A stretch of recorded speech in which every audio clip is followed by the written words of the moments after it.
Good morning everyone.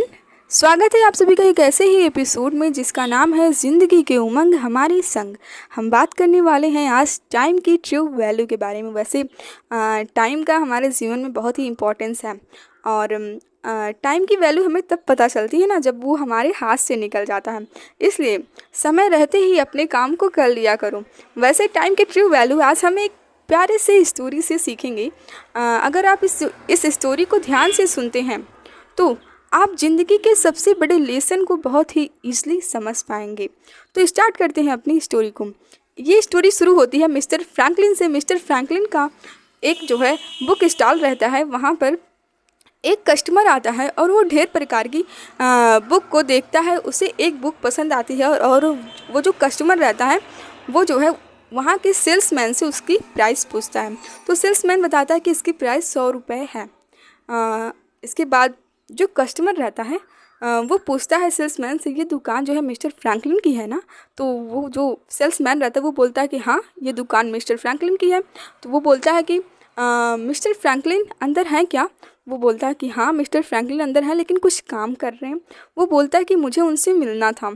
तो जो mister Franklin है, जो सेल्समैन है वो मिस्टर फ्रैंकलिन के पास जाता है और बोलता है कि एक व्यक्ति आया है और आपसे मिलना चाहता है। तो मिस्टर फ्रैंकलिन बाहर निकल के आते हैं। तो वो जो कस्टमर है वो सोचता है कि मिस्टर फ्रैंकलिन मेरे जान पहचान के हैं, इसलिए मुझे इस बुक की प्राइस जो है थोड़ा कम लगा कर दे देंगे। तो वो पूछता है कि मिस्टर फ्रैंकलिन आप मुझे ये बुक कितने में दे सकते हैं?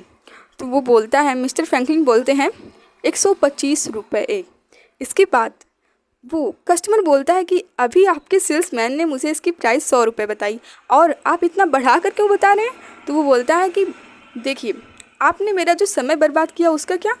तो इसके बाद जो कस्टमर है वो सोचता है कि मैं इसका कम से कम मतलब अब जो फाइनल प्राइस है उसी में ले लेता हूँ, कम से कम लगाकर। तो पूछता है कि मिस्टर फ्रैंकलिन, अच्छा आप ये बताइए कि आप मुझे ये बुक कम से कम कितने में दे सकते हैं? तो मिस्टर फ्रैंकलिन बोलते हैं कि 150 रुपये में। वो व्यक्ति आश्चर्यचकित हो जाता है। तो मिस्टर फ्रैंकलिन बोलते हैं, देखिए आप जितने देर करते जाएंगे मैं उतना ही इसका प्राइस बढ़ाते जाऊँगा। फाइनली वो कस्टमर करता क्या है, 150 में चुपचाप उस बुक को परचेज करता है और उसे अपने घर लेकर जाता है। और उस दिन वो उस बुक को ही अपने घर लेकर नहीं गया बल्कि अपने ज़िंदगी का एक बहुत ही बड़ा लेसन सीख कर गया कि टाइम की ट्रू वैल्यू क्या है। उसे पता चला कि टाइम इज़ मनी। इसलिए अपने ज़िंदगी की सबसे बड़ी वैल्यू वह वहीं पर सीख पाया। अगर ये सब चीज़ें नहीं होती तो वह शायद कभी भी टाइम की वैल्यू सीख नहीं पाता।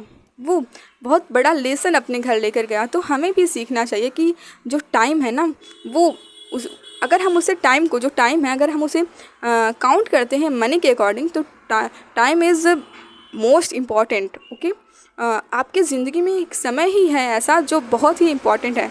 अगर आपने इसका सही प्रयोग कर लिया तो आप जो भी करना चाहते हैं आप बहुत ही ईज़िली उस चीज़ को कर पाएंगे। तो टाइम की वैल्यू को समझिए और उसके महत्व को समझिए और समय रहते ही अपने काम को कर लीजिए। कल पर किसी भी काम को मत टालिए because time is money. So also care about time. अगर आपको ये वीडियो पसंद आया हो तो थैंक यू।